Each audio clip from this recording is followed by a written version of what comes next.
In our childhood days, we all went through the television series where Samudra Manthan was the epic topic everybody discussed and watched. But do we really know the meaning of Samudra Manthan? Whatever the picture or videos we saw in our childhood or these days also some videos are available in internet and everywhere. First we have to understand all the part of the Samudra Manthan. First of all, the Kurma. Here, the Bhagavan, the Swam, the God, the creator of the universe, is taking the form of a Kurma, that is tortoise, is the underlying reality that gives on which everything takes place. That may be the solar system, that may be the universe, that is anything else. Then the mountain, which we are seeing in the Samudra Manthan episodes, that is our body. And the snake, we are seeing the asuras and devatas are pulling against each other. That is, the snake is a spiritual possibility inside our body, mind, that is the kundalini, that is yet to rise. And the devas and asuras are the higher and lower tendencies in us that are pulling. And the churning process that is happening inside our mind, that is in the series, that is that the churning that is happening in the ocean, is a process of meditation from which things are starting to emerge. When we sit down in a meditative pose and trying to concentrate on our breathing, first so many pictures coming out to our brain. That is the first that emerges is the poison, means inside the Samudra Manthan concept first thing came the poison, that is halal. Similarly, the poison is coming to our mind, which is distracting us. In the Samudra Manthan, the poison is so terrible that gets into the eyes, into the lungs. Nobody can breathe there. At that point of the time, they all worship the god Shiva. Then the Shiva comes and he consumes that poison, and it is also he limited to his throat. Tells us two things. One is when you are going through the deep meditation or meditation practice, yogic practice, that the first thing that comes out is our inner poison, inner thinking process, the greed, the ego, the bad things we have tried for the others or the bad picture of ours. And the most people get distracted here at this point because they are like, oh, I cannot believe this is me. I thought I was a good person. And all these things, I am trying to do something good. I cannot do this. It is showing me something wrong. And they give up. Actually, 99% of people gave up at this stage. And this poison is choking us when we experience it. Then, what shall we do with this poison? Again, we will go to the Devalaya. We will worship the Shiva, the god, who that time helped Asuras Devas from the poison. He will again save us.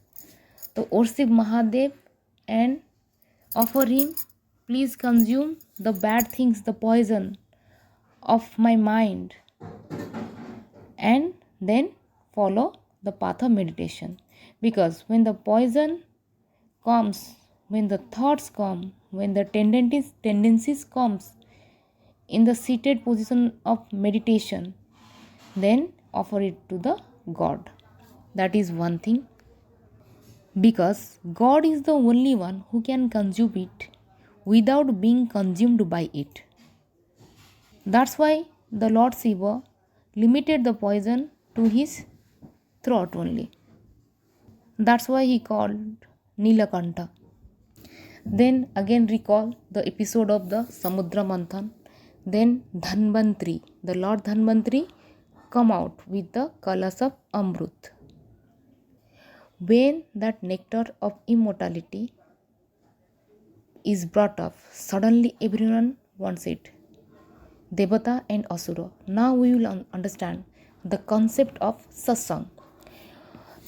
When we listen from our grandmothers, grandfathers were going to the satsang. What is this? Satsang completely consists of three things. One is Shastra, Sadhana, then Sangha.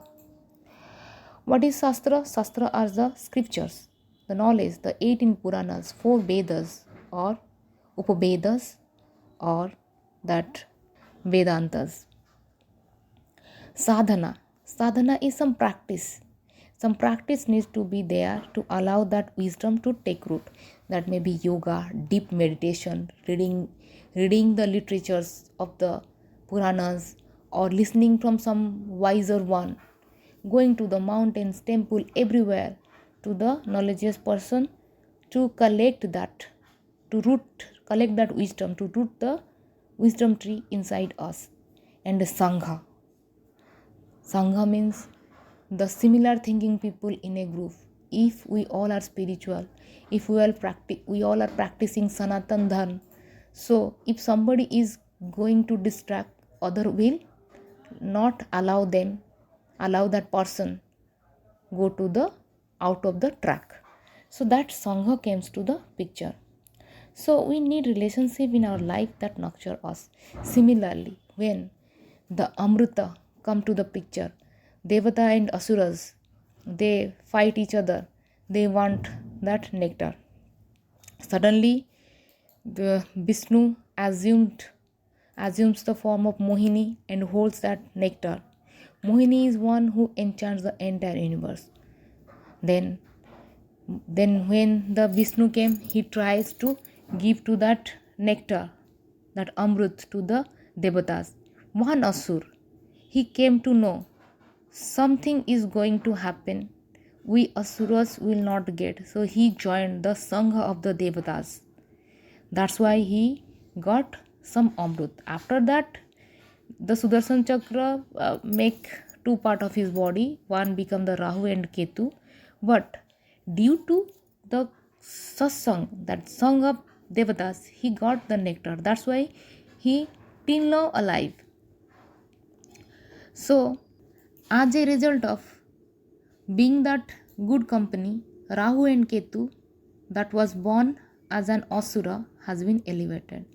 So, my request is that when you are reading any scripture and observing something of our Sanatan Dharma, try to understand the moral of the things, because our ancestors were so wise.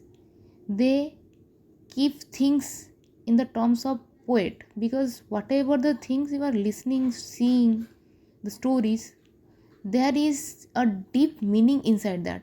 The ordinary people remember only the stories, doing the pujas and celebrating everything.